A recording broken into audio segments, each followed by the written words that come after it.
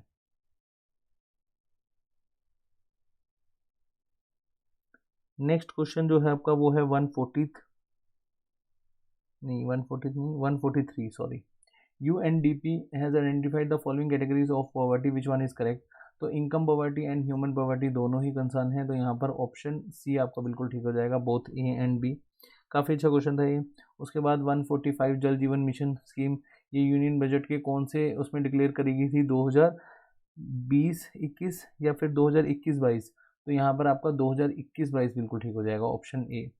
उसके बाद नेक्स्ट है, which Mughal ruler patronise Kavindra Acharya Saraswati of Banaras, a great scholar of Sanskrit and Hindi? तो यहाँ पर इसका सही ऑप्शन हो जाएगा शाहजहां। उत्तर प्रदेश डे कब बनाया जाता है? बहुत ही सिंपल सा क्वेश्चन था। अगेन ऐसे क्वेश्चन हम लोगों को मोटिवेशन दे देते हैं, और इसका सही आंसर तो आप सब जानते हैं, चलिए मैं ही बता देता हूँ, 24 जनवरी। देखिए ये हमने सभी इकोनॉमिक्स एंड हिस्ट्री के क्वेश्चन डिस्कस करे हैं। एक दो क्वेश्चन में जो मैंने आपको डाउट बताए हैं उनको मैं फिर से सर्च करूँगा, और अभी के लिए मैं आपको विदाउट कंसर्न, मतलब विदाउट सर्च, सभी के सभी आंसर की बताइए। होपफुली एक दो क्वेश्चन और गलत हो सकते हैं, बट कोई दिक्कत नहीं, आप अपने अकॉर्डिंगली मुझे बताइए कि कौन सा आंसर आपको गलत लगता है, और हम उसको फिर से डिस्कस कर लेंगे। बट मेरे अकॉर्डिंगली ये आंसर की बिल्कुल ठीक है, और अच्छा क्वेश्चन पेपर था। हिस्ट्री के क्वेश्चंस मुझे थोड़े से ट्रिकी वेज लगे, और यूपी पीसीएस का पेपर है तो डेफिनेटली बनता भी है ट्रिकी बेस्ड आना, बट हम लेटर ऑन जो भी सेशन लेंगे डेली डोज के, उसमें ऐसे क्वेश्चंस ही डिस्कस करेंगे, और इन फ्यूचर के लिए आप ऐसे क्वेश्चंस अगर डिस्कस करेंगे हम डेली डोज में, तो आप प्रिपेयर भी हो पाओगे। तो चलिए आज के सेशन में इतना ही। होपफुली आपको इस सेशन में जितने भी हमने क्वेश्चन डिस्कस करे वो समझ में आए होंगे, और आंसर की आपने मैच कर ली होगी। Bye bye, take care. और अगर आपका पेपर अच्छा नहीं गया तो मैं फिर कहूँगा घबराना नहीं है, एक पेपर आपका फ्यूचर डिसाइड नहीं कर सकता। अभी बहुत पेपर पढ़े हैं, आप अच्छे से प्रिपेयर कीजिए, और जो भी आपको डाउट लगता है आप हमसे कमेंट सेक्शन में पूछिए, और वहाँ पर हम आपके डाउट का आंसर करेंगे। Bye bye, take care.